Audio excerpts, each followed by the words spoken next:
स्वागत है हमारे YouTube चैनल में। शिक्षा और रोज़गार इस सीरीज़ के अंतर्गत आज एक रोज़गार से रिलेटेड नोटिफिकेशन लेकर आए हुए हैं। Netaji Subhash university of technology Delhi का नोटिफिकेशन है नॉन टीचिंग के लिए।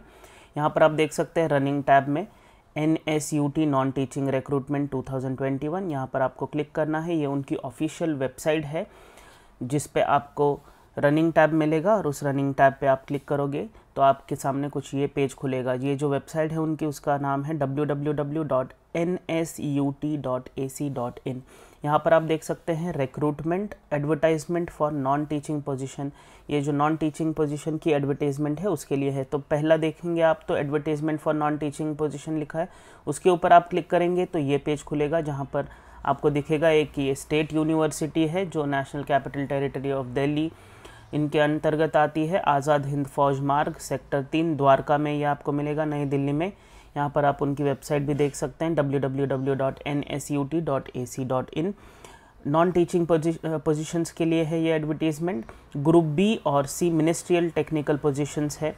ऑनलाइन एप्लीकेशन आपको देना है। आप देख सकते हैं क्या क्या पोस्ट के लिए खुला हुआ है और उसकी पे स्केल और उसके जो रिजर्वेशन की पॉलिसी है वो दिखेगी आपको कि क्या सीट किस कैटेगरी के लिए रिजर्व्ड है। तो यहाँ पर आप देख सकते हैं लोअर डिवीजन क्लर्क है, लेवल 2 पे मैट्रिक्स में आएगा ये 19,900 से 63,200 तक। 15 अनरिजर्व्ड के लिए 4 EWS, 4 SC, 3 ST, 9 OBC, total 35 positions है। यहाँ पर आप स्टेनो के लिए भी देख सकते हैं, जूनियर स्टेनोग्राफर के लिए 10 पोजीशंस है, अपर डिवीजन क्लर्क के लिए 8 पोजीशंस हैं। उसके बाद में आप देख सकते हैं लाइब्रेरी असिस्टेंट के लिए 2 पोजीशंस है, जूनियर मैकेनिक के लिए 21 पोजीशंस है, हेड क्लर्क के लिए 7, सीनियर टेक्निकल असिस्टेंट के लिए 3, स्टोर कीपर के लिए 1, जूनियर प्रोग्रामर के लिए 13 पोजीशंस है। बहुत ही अच्छी यहाँ पर जूनियर प्रोग्रामर के लिए अपॉर्चुनिटी है। टेक्निकल असिस्टेंट्स के लिए 26 है।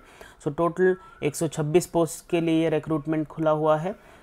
यहाँ पर आप देख सकते हैं कि जो क्वालिफ़िकेशन और उसकी डिटेल्स है उन्होंने अपनी वेबसाइट पर दी हुई है। तो हम उनकी जो डिटेल्ड एडवर्टीज़मेंट है यहाँ पर आप देखोगे लिखा हुआ है detail advertisement for non teaching position. इसके ऊपर क्लिक करते हैं, कुछ ये पेज खुलेगा अपने सामने। यहाँ पर क्लियरली मेंशन किया है जो लोअर डिवीजन क्लर्क है उसकी पोस्ट कोड क्या है और फिर उसके बाद में ये ग्रुप सी पोस्ट है। टोटल नंबर ऑफ़ वैकेंसीज़ कितनी है, क्वालिफ़िकेशन यहाँ पर दिया हुआ है। अब लोअर डिवीजन क्लर्क के लिए 12th और इक्विवेलेंट क्वालिफ़िकेशन चाहिए रिकॉग्नाइज्ड बोर्ड और यूनिवर्सिटी से, और आपकी जो टाइपिंग स्पीड है वो 35 वर्ड्स पर minute in English on computer होना ज़रूरी है। आपकी पे स्केल यहाँ पर आप देख सकते हैं 6th पे कमीशन के अकॉर्डिंग ये और 7th पे कमीशन के अकॉर्डिंग ये रहेगा। उसके बाद में आपकी जो अपर एज लिमिट होगी यहाँ पर वो है 27 ईयर्स। उसके बाद में आप देख सकते हैं जो सेकेंड पोजीशन निकली हुई है वो है जूनियर स्टेनोग्राफर के लिए। पोस्ट कोड यहाँ पर दिया है, ग्रुप सी की पोस्ट है। टोटल 10 वैकेंसीज़ खुली हुई है। आपकी एसेंशियल क्वालिफ़िकेशन 12th और इक्विवेलेंट होनी चाहिए। डिक्टेशन 10 मिनट्स @ मिनिमम 80 वर्ड्स पर मिनट होना चाहिए और मिनिमम 35 वर्ड्स पर मिनट इन इंग्लिश आपकी टाइपिंग होनी चाहिए कंप्यूटर पर। आपकी अपर एज लिमिट भी 27 साल होनी चाहिए। उसके बाद में तीसरा जो पोजीशन है नोटिफिकेशन में वो है अपर डिवीजन क्लर्क के लिए। यहाँ पर पोस्ट कोड दिया हुआ है, ग्रुप सी पोस्ट है। 8 टोटल वैकेंसीज़ है। बैचलर्स डिग्री चाहिए आपको और आपकी टाइपिंग स्पीड 35 वर्ड्स पर मिनट इंग्लिश में कंप्यूटर पर होनी चाहिए। यहाँ पर 7th पे कमीशन के लेवल 4 का पे मैट्रिक्स दिया हुआ है। अपर एज लिमिट है 27 साल। उसके बाद में आप देख सकते हैं पोस्ट नंबर 4 लाइब्रेरी असिस्टेंट के लिए है। पोस्ट कोड ये दिया हुआ है, यहाँ पर ग्रुप सी पोस्ट है।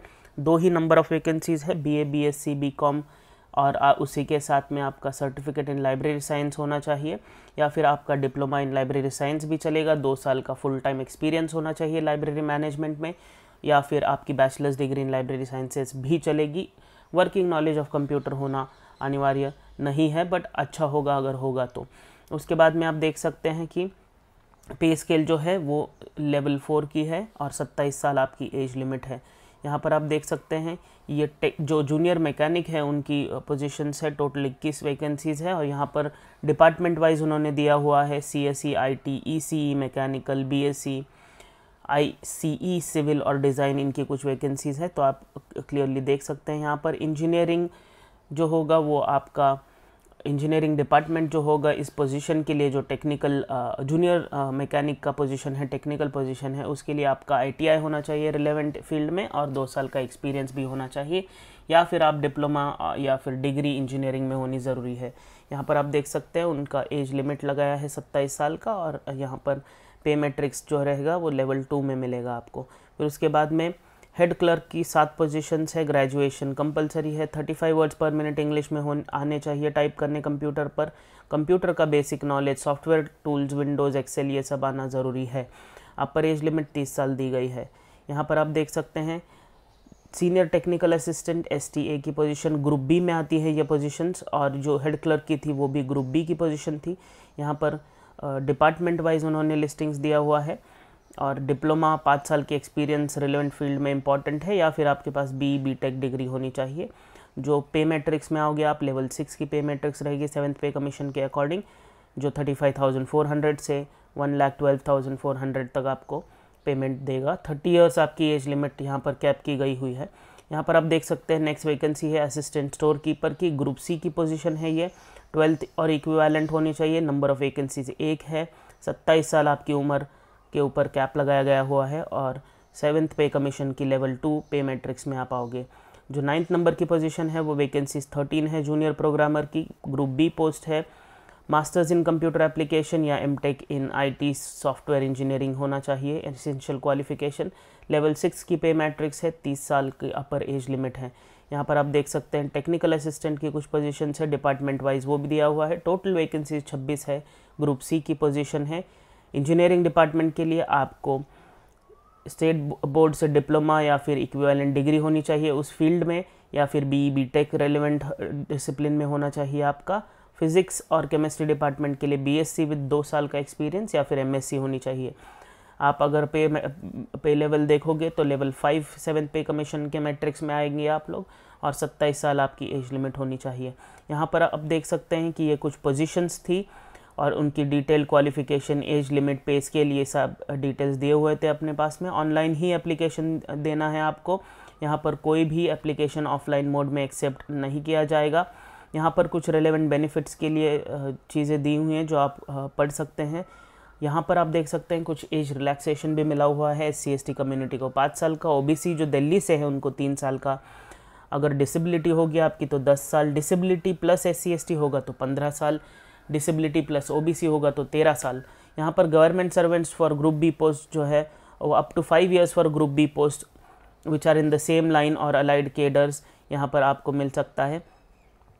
स्पोर्ट्स पर्सन के लिए भी 5 साल का है, अगर SC/ST से होगा स्पोर्ट्स पर्सन तो 10 साल, OBC से होगा तो 3 साल। ओनली ग्रुप सी पोजीशंस के लिए ये। एक्स सर्विसमैन BC के लिए period of military service plus 3 साल का एक्सपीरियंस। यहाँ पर क्लियरली उन्होंने और भी लोगों के लिए दिया हुआ है रिलैक्सेशन, वो है डिसेबल्ड डिफेंस सर्विसेज पर्सनल जो ग्रुप सी के लिए 45 ईयर्स का रिलैक्सेशन है। विडोज डिवोर्स जो है जुडिशरी और जुडिशली सेपरेटेड जो लोग हैं हु आर नॉट रीमैरिड उनके लिए भी 35 ईयर्स का ग्रुप सी के लिए दिया हुआ है उन्होंने। उसके बाद में कॉन्ट्रैक्ट एम्प्लॉयज़ जो है उनके लिए भी दिया हुआ है कुछ रिलैक्सेशन। तो यहाँ पर देख सकते हैं आप कुछ रिलैक्सेशंस मिले हुए हैं सर्टन कैटेगरीज़ और सर्टन चीज़ों के लिए। आप कैसे अप्लाई करेंगे? ऑनलाइन आपको अप्लाई करना है। आपका जो एप्लीकेशन पोर्टल है वो 27/6/2021 से 31/7/2021 तक खुला रहेगा, तो आपको ऑनलाइन अप्लाई करना है उन पोजीशंस के लिए, ऑफलाइन लिया नहीं जाएगा। जो सिलेक्शन होगा कंप्यूटर बेस्ड एग्ज़ाम और स्किल टेस्ट, लेबोरेटरी टेस्ट और उसके बाद में इंटरव्यू विच एवर एप्लीकेबल उस तरीके से होगा। यहाँ पर आप देख सकते हैं ये जो प्रोसेस है ये ऑनलाइन ही हो सकता है इस बार, बट कोई क्लैरिटी दिख नहीं रही यहाँ पर। आप डिटेल में एग्जामिनेशन का ये पढ़ सकते हैं। आपके पास में एक ओरिजिनल ID कार्ड होना चाहिए, आधार कार्ड जैसा। मोबाइल यूज़ करना, लैपटॉप, ये सब चीज़ें, डिजिटल इंस्ट्रूमेंट्स अलाउड नहीं है। ये बेसिक इन्फॉर्मेशन है जो आप पढ़ सकते हैं। यहाँ पर आप देखेंगे जो इम्पॉर्टेंट डेट्स है वो हमारे लिए बहुत ज़्यादा महत्वपूर्ण है, तो उनके पास चलते हैं। ये आप डिटेल में पढ़ सकते हैं। इम्पॉर्टेंट फ़ीस जो रहेगी वो है application fees group C post के लिए 400 है, प्रोसेसिंग 800 रुपये, टोटल 1200 रुपये फ़ीस है ग्रुप सी के लिए, और ग्रुप बी के लिए 2000 रुपये टोटल फ़ीस है। SC/ST कैंडिडेट्स के लिए कोई भी एप्लीकेशन फ़ी नहीं है। यहाँ पर आप देख सकते हैं उनको सिर्फ प्रोसेसिंग फ़ीस देना पड़ेगा जो है 800 ग्रुप सी के लिए, और ग्रुप बी के लिए 1000 रुपीज़। यहाँ पर इम्पॉर्टेंट डेट्स है जो ऑनलाइन एप्लीकेशन खुलेगा वो 27/6 से लेकर 31/7 तक ही खुला रहेगा। तो आपको जल्द ही जल्द अपना एप्लीकेशन दर्ज करना चाहिए, क्योंकि ये बहुत ही अच्छा अपॉर्चुनिटी है। नॉन टेक्निकल या नॉन टीचिंग, टेक्निकल भी है कुछ पोजीशंस, नॉन टेक्निकल भी कुछ पोजीशंस है, बट बहुत ही अच्छी अपॉर्चुनिटी है नॉन टीचिंग पोजीशंस की। तो प्लीज़ जल्दी से जल्दी अप्लाई कीजिए। हमारी शुभकामनाएं आपके साथ है। धन्यवाद।